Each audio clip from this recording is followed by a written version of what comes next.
Prabhupada said when we were in Surat, this is a city of devotees. They basically closed the whole town off for Prabhupada. They would close off streets and have parades with him, and every shop would shut down. The man who we stayed at his home, Bhagubhai Jariwala, was a beautiful, small-bodied, elderly, very healthy-looking Indian banker. I remember we all had dysentery there too. It was pretty serious, 20 sick devotees. And they just took care of us. They just kept taking care of us. Whatever we needed, they would take care of it. And at the end, when we left, Bhagubhai Jariwala talked, and he said, I want to thank all of you for this wonderful experience. It's been an honor to serve you. And please forgive me for any offenses I've committed. And he started crying. And Prabhupada looked over at us and he said, just see, this is a Vaishnav. And then he gave us all money after we had been offensive and sick in his house.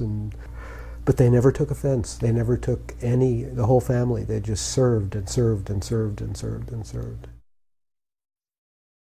I remember in one town where we arrived, that the whole town had closed shop. The mayor came, everyone came to the train station. In other words, the whole town closed down to greet us, to greet Prabhupada.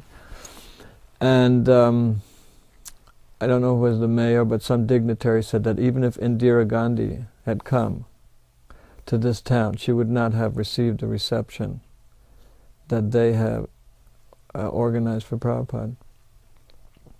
And especially this program in Surat, every day they would take us to a different part of the town to do Harinam.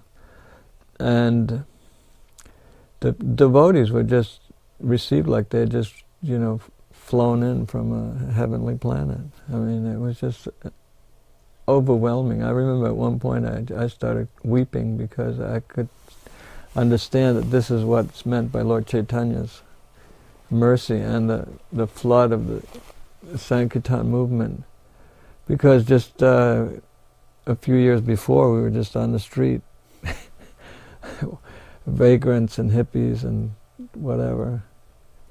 I mean, the potency of Prabhupada was manifested through his early disciples in settings like Surat in India, where people by the thousands, I mean, they were hanging out the window off the roof in the street. It was packed wall to wall, just enough room for the devotees to pass through. But they were so enchanted and mesmerized by the presence of the devotees chanting Hare Krishna.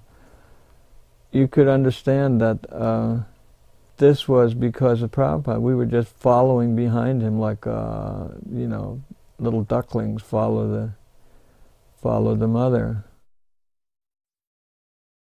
Sometimes gentlemen would come to meet Srila Prabhupada and discuss with him. Once I was struck when Srila Prabhupada told one gentleman that the government of India should have a department of Bhagavad Gita. That Bhagavad Gita is the greatest asset of India, and it should be preached all over the world. But then he said, unfortunately, the government is neglecting. Quite often, he would say that India's ambassadors go all over the world and beg, give me money, give me rice, give me this, give me that. And Srila Prabhupada said, but I am going not to beg, but to give. I'm giving the knowledge of Bhagavad Gita, and people are appreciating. Hare Krishna, Krishna Hare Hare, Hare Krishna, Hare Krishna, Krishna Krishna Hare Hare.